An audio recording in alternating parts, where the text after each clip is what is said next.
IAS అధికారి రాష్ట్ర పన్నుల విభాగం ప్రధాన కమిషనర్ అహ్మద్ బాబు మీద హైకోర్టు తీవ్ర ఆగ్రహం వ్యక్తం చేసింది. రాగద్వేషాలను ఇట్లాంటి వ్యక్తి ఐఏఎస్గా కొనసాగడానికి వీల్లేదని ఘాటుగా వ్యాఖ్యానించింది. మాకే అధికారం ఉంటే ఈ క్షణాన్ని ఆయన సస్పెండ్ చేసేవాళ్ళం, పదోన్నతులు ఇవ్వకుండా ఉద్యోగుల జీవితాలు తాడుకుంటారా? గతేడాది ఆగస్టు సెప్టెంబర్లో డిపార్ట్మెంట్ ప్రమోషన్ కమిటీ సమావేశం నిర్వహిస్తే ప్యానల్ ఇయర్ ముగిసే వరకు ఫైళ్లు తొక్కిపడతారా? పన్ను వసూళ్లలో ఖజానాకు నష్టం చేశారని ఆయన మీద ఆరోపణలు ఉన్నాయి.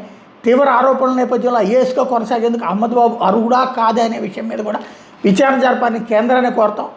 ఆధారాలు ఉంటే సర్వీస్ నుంచి డిస్మిస్ చేయమని ఆదేశిస్తామంటూ ఘాటుగా వ్యాఖ్యానించింది హైకోర్టు. అహ్మద్ బాబు ఇష్టారీతిగా వ్యవహరిస్తుంటే రాష్ట్ర ప్రభుత్వం సీఎస్ ఏం చేస్తున్నారని ప్రశ్నించింది. పిటిషనర్ ఈ ఏడాది జనవరి 12న ఇచ్చిన వినతి మీద ఏం చర్యలు తీసుకున్నారో వివరాలు చెప్పాలని అడ్వకేట్ జనరల్ దమ్మాలపాటి శ్రీనివాస్కు సూచించింది. విచారణ ఈ నెల 24కు వాయిదా వేసింది. హైకోర్టు న్యాయమూర్తి జస్టిస్ భట్టు దేవానంద్ గురువారం మేరకు ఉత్తర్వులు ఇచ్చారు. అహ్మద్ బాబు మీద చర్యలు తీసుకున్న కేంద్ర విజిలెన్స్ కమిషనర్ను ఆదేశించాలని కోరుతూ ఏపీ ప్రభుత్వ ఉద్యోగుల సంఘం ప్రధాన కార్యదర్శి ఎం రమేష్ కుమార్ హైకోర్టును ఆశ్రయించారు. గురువారం జరిగిన విచారణలో బాబు తరపు న్యాయవాది వి సతీష్ స్పందిస్తూ పిటిషనర్ వ్యాజ్యంలో చేసిన ఆరోపణలకు సమాధానం కౌంటర్ దాఖలు చేస్తూ ఉన్నారు. డీపీసీ ప్యానల్ ఇయర్ ముగిసిందని, పదోన్నతులు ఇవ్వాలంటే తాజాగా డీపీసీ నిర్వహించాల్సి ఉందని చెప్పారు.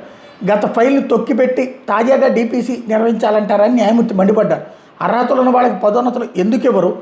ఐఏఎస్కి పదోన్నతులు ఇవ్వకపోతే ఊరుకుంటారా? అహ్మద్ బాబు మీద పలు ఆరోపణలు వస్తున్నా ఇదే పోస్టులో ఎందుకు కొనసాగిస్తున్నారు? ఆయన వల్ల ఆదాయం పోతున్న రాష్ట్రానికి చీమ కుట్టినట్లేదు. సీఎస్ని కోర్టుకు పిలిపిస్తే కానీ పరిస్థితి మారేలా లేదు అని వ్యాఖ్యానించారు.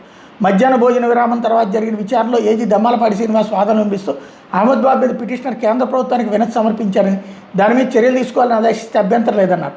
అహ్మద్ బాబు అక్రమాలపై సీఎస్కే మొదటి వింతపత్రం ఇచ్చామని, ఆయన స్పందించకపోవడం వల్ల కేంద్రానికి పంపారని మరోవైపు పిటిషనర్ తరపు సీనియర్ న్యాయవాది కేఎస్ మూర్తి చెప్పారు.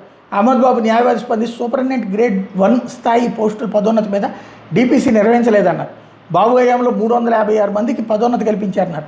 అహ్మద్ బాబుకి చిత్తశుద్ధి ఉంటే పదోన్నతి ఇవ్వకుండా తొక్కిపెట్టిన వాళ్ళందరికీ ఈ రాత్రికి పదోన్నతి ఉత్తర్వులు ఇచ్చి ఆ విషయాన్ని శుక్రవారం కోర్టుకు చెప్పాలని న్యాయమూర్తి ఆదేశించారు.